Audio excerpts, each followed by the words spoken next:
어두운 폐광 이미지인 우리 동네를 어떻게 하면 좀 좋은 방향으로 좀 탈바꿈할 수 있지 않을까라는 고민에서 처음 시작된 것 같아요. 그래서 저희 지역의 특색인 탄광에 음식 문화를 접목시켜서 탄광 테마 카페라는 창업 아이템을 생각하게 되었습니다. 저희 탄광 테마 카페의 주 메뉴에는 연탄빵과 연탄 쿠키 등이 있어요.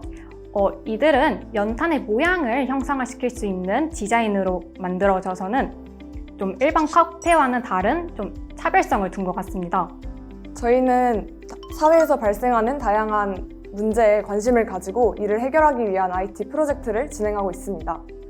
그 중에 가장 대표적인 것으로 지체장애인 분들을 위한 독서 보조 기구가 있는데요.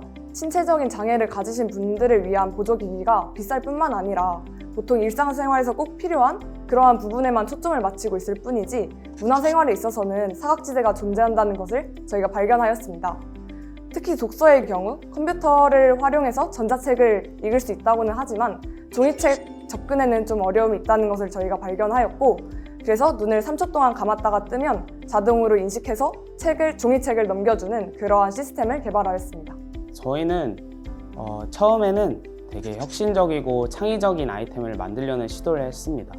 하지만 이제 여러 가지 다른 창업 아이템들을 보면서 이것은 실생활에서 저희가 불편함을 느꼈던 데에서 좀 이 문제를 해결하고자 하면서 이런 아이템이 나왔다는 걸 깨닫고, 저희도 일상생활에서 과연 저희 살면서 뭐가 불편한 점이 있을까 혹은 뭐가 문제일까를 생각하다가 각자 저희 집에는 안 쓰는 물건들이 되게 많다는 것을 알게 됐어요. 그래서 그런 물건들을 또 필요로 하는 사람들도 있을 거고, 그런 점을 좀 연결해서 교환이나 서로 물물 교환하는 형식으로 생각하다가 나중에는 이제 물건을 직접 사고 파는 형식으로 해서 청소년 전용 중고나라 앱을 만들게 되었습니다. 네, 저희는 독거노인 고독사 탐지 플랫폼 노을론을 개발을 했고요. 제가 고등학교를 다닐 때 독거노인 분의 고독사 얘기를 접해 들었습니다. 그래서 이 고독사 문제를 조금 해결해 보고자 이제 노을론을 개발하게 되었습니다.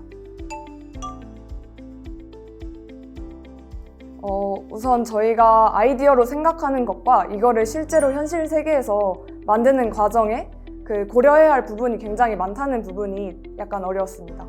아까 말씀드렸던 아이템을 가지고 말씀드리자면, 저희가 책을 넘기는 과정에서 이거를 어떤 방식으로 넘길지를 고려하는 부분도 중요했고, 또 책마다 두께나 어떤 종이의 재질 이런 부분이 다른데 이런 것을 하나하나 다 고려해서 아이템을 개발해 나가야 된다는 게 그런 부분이 어려웠던 것 같습니다.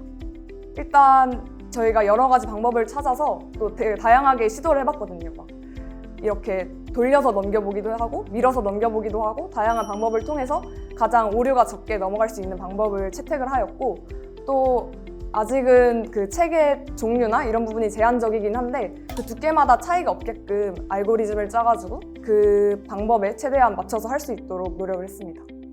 일단은 그걸 개발했을 때 당시에 저는 이제 고등학교 2학년이었기 때문에 그 이미지 인식 신경망과 텐서플로우라는 프로그램을 이해하는 데 좀 어려움을 겪었습니다.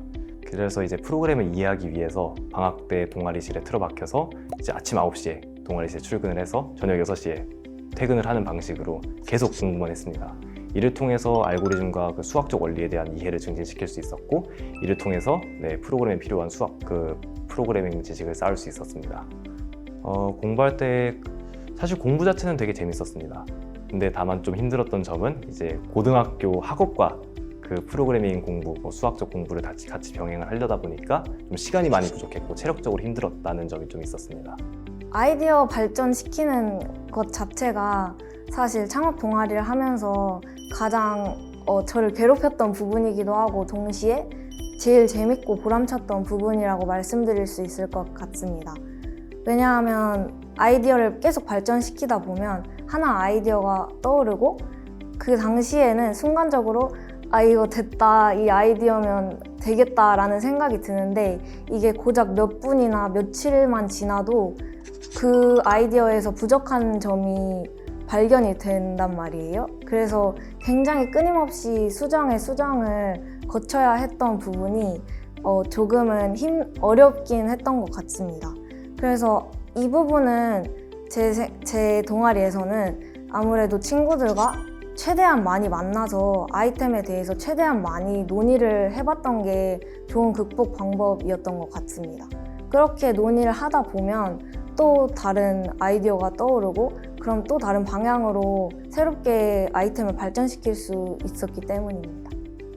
일단은 저희가 아이디어를 만들 때 이게 과연 실제 시장에서 먹힐 것인가, 객관적으로 저희 아이디어가 설득력이 있는가에 대해서 굉장히 어려웠습니다.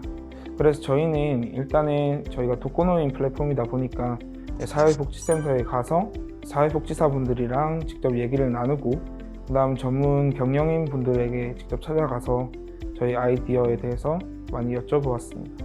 아이디어를 발전시키는 것 자체가 정말 매 순간 어려웠던 것 같아요.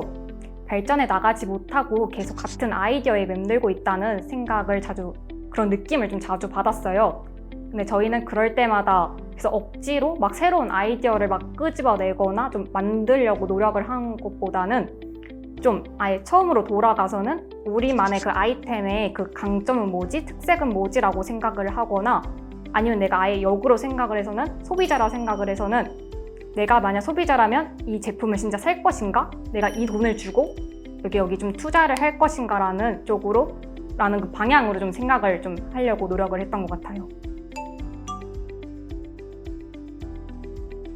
시제품 제작에서 어려웠던 점은 우선 저희가 플랫폼 아이템을 생각을 했었기 때문에 어떤 하나의 물체가 아니라 그 플랫폼 자체의 전반적인 디자인이나 기능들을 설정을 해야 했던 게 어려웠던 것 같습니다.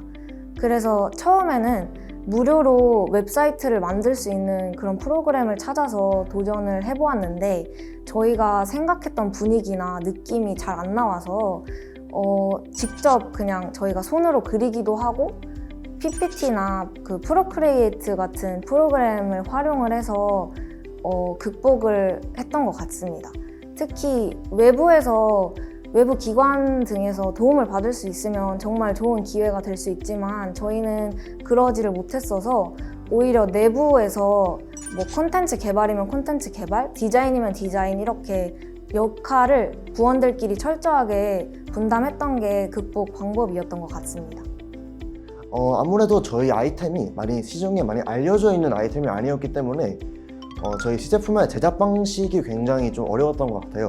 어떤 기관의 도움을 받은 것은 아니었고 이제 저희 지도교사 선생님이 해외 논문이라든지 아니면 이미 해외 기업의 자료를 많이 저희에게 알려주셔서 이를 바탕으로 좀 시제품을 제작하는데 많은 도움이 됐었고 앞서 말씀드렸다시피 저희 주변 친구들이나 지역의 이제 시민분들을 대상으로 했던 설문조사가 굉장히 이제 소비자분들의 기호를 파악하는데도 굉장히 많은 도움이 되었고 이를 통해서 저희 시제품을 더욱 발전시킬 수 있었던 기회가 됐던 것 같습니다. 이제 시제품 제작 중 가장 어려웠던 점은 이 프로그래밍과 신경망을 구현하는 것이 가장 어려웠습니다. 이제 아무래도 고등학교 2학년 때 텐서플로우라던가 인공신경망의 수학적 원리를 어느 정도 전부 다는 아니지만 어느 정도라도 이해를 해서 이걸 바탕으로 산출물을 제작해야 되는 상황이었기 때문에 고등학교에서는 이제 도와줄 수 있는 분이 많이 안 계시더라고요.